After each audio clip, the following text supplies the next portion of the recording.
If you wrecked your bike in an accident with a car or on someone else's property, where can you take your bike to get an estimate for repair or replacement?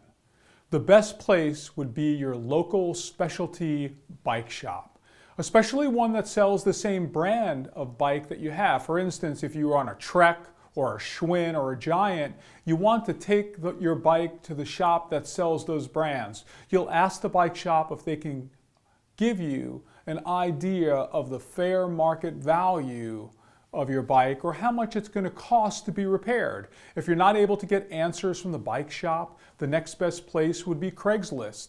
Go to Craigslist in your local area, go to the for sale area, punch in the bicycles, and then search for your bike. That'll give you an idea of what your type of bike used is selling for in your area.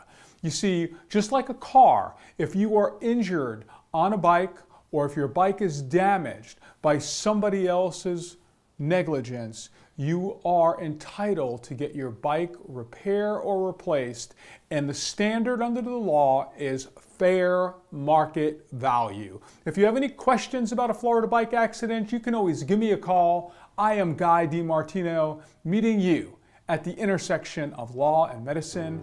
Have a great day.